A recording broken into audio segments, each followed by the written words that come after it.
Hello বন্ধুরা, welcome to only sports view. তো এই ভিডিওতে আবারও আইএসএল এর কালকের match Mohun Bagan versus Kerala Blasters FC, তো সেই ম্যাচটার ব্যাপারে কিছুটা আলোচনা করব। তো সেই ম্যাচে মোহনবাগানের প্লেয়ার্সরা এবং মোহনবাগানের কোচ এবং মোহনবাগানের কর্ণধার সঞ্জীব গোয়েঙ্কা সে কি বললো ম্যাচ শেষে, তো সেসব বিষয়গুলো নিয়ে একটু আলোচনা করব। তো ভিডিওটি সবাই শেষ পর্যন্ত দেখতে থাকো, আর চ্যানেলে নতুন হয়ে থাকলে চ্যানেলটি সাবস্ক্রাইব করে পাশে থেকে বেল আইকনটি অন করে পাশে থেকো। তো কালকে ম্যাচ ছিল Mohun Bagan versus Kerala Blasters FC. তো সেই ম্যাচটা শেষ পর্যন্ত মোহনবাগান 3-2 গোলে জয়লাভ করলো। তো মোহনবাগানের থেকে কালকে সেরকম ভালো পারফরমেন্স আসেনি। তো মোহনবাগানের থেকে কেরালা তারাই ভালো খেলেছে। তো সেইখানে মোহনবাগান শেষ পর্যন্ত 3-2 গোলে জয়লাভ করেছে, যেখানে শেষ মুহূর্তে আলবার্টো রড্রিগেজের একটা বুলেট শটে মোহনবাগান শেষ পর্যন্ত 3 পয়েন্ট নিয়ে ঘরে ফিরেছে। তো সেখানে মোহনবাগানের কোচ মলিনা সে ম্যাচ শেষে কি বললো, তো ম্যাচ শেষে সে বলল, আমি ফলে খুশি হলো, আমি পারফরমেন্সে খুশি নই।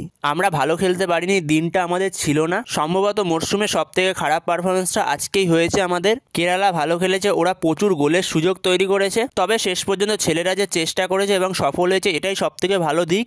এটা আমাদের দলের ইতিবাচক বৈশিষ্ট্য, শেষ পর্যন্ত হাল না ছাড়া। তবে আমরা অনেক ভুল পাস খেলেছি, এছাড়াও অনেক ভুল হয়েছে। তো মাঝে মাঝে এরকম ভুল হয়, কিন্তু আমাদের টিম স্পিরিট দারুণ। তো মোহনবাগানের কোচ মলিনা ম্যাচ শেষে প্রেস কনফারেন্সে এগুলোই বলে। তো যেখানে কোচ মলিনার থেকে কালকে একটা ভালো প্ল্যান বি দেখা গেছে, যেখানে কোচ মলিনা আশিক কুরিয়ান এবং জেসন কামিন্সকে নামাতে যাচ্ছিল, তার কিছুক্ষণের মধ্যে মোহনবাগান 2-1 পিছিয়ে যায়। তো সেখানে ভালো হয়েছে, চেঞ্জটা একটু পরে করেছে। মোহনবাগানের কোচ মলিনার এরকমই প্ল্যান ছিল যে জেসন কামিন্সকে নামাবে জেমি ম্যাকলারেনের জায়গায়, আর আশিক কুরিয়ানকে নামাবে লিস্টন ক্লসের জায়গায়। তো লিস্টন ক্লসের জায়গায় আশিক কুরিয়ানকে নামায়, তো জেমি ম্যাকলারেনকে না তুলে ওখানে টম এলিয়টকে তুলে, তো সেই জায়গায় জেসন কামিন্সকে নামায় কোচ মলিনা। তো সেখানে মোহনবাগানের কোচ তখন 3 ডিফেন্সে চলে যায় এবং সেটাতে সে শেষ পর্যন্ত সফলও হয়েছে। তো সেখানে কোচ মলিনার দারুণ একটা সাহসিকতার পরিচয় ছিল, এই জায়গাটা খুবই সুন্দর একটা পরিবর্তন করেছিল মলিনা। তো এরপরে ম্যাচ শেষে আলবার্টো রড্রিগেজ সে কি বললো, তো ম্যাচ শেষে আলবার্টো রড্রিগেজ সে বলল, আমি গোল করতে পেরে খুশি এবং টিমকে 3 পয়েন্ট দিতে পেরেও আমি খুশি। তো আমরা দলগতভাবে পারফরমেন্স করেছি,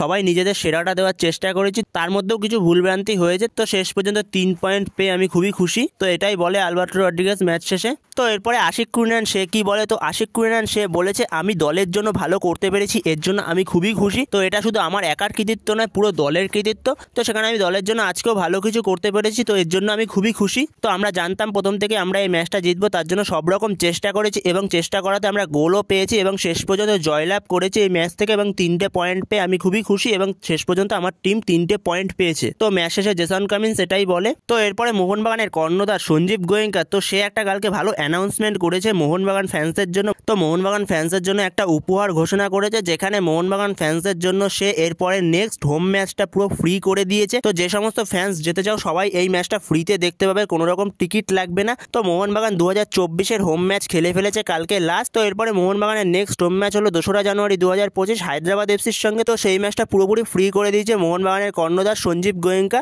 তো এর পরের ম্যাচটা পুরো ফ্রিতে দেখতে পাবে সবাই, যারা দেখতে চাও মাঠে গিয়ে অবশ্যই ফ্রিতে দেখতে পাবে এই ম্যাচটা, কোনো রকম টিকিটের খরচা লাগবে না এই ম্যাচে। তো বন্ধুরা, এই ভিডিওতে এই আপডেটগুলো নিয়ে আলোচনা করার ছিল। তো ভিডিওটি ভালো লাগলে অবশ্যই লাইক শেয়ার সাবস্ক্রাইব করতে ভুলো না। তো নেক্সট ভিডিওতে দেখা হচ্ছে, ততক্ষণের জন্য বাই বাই।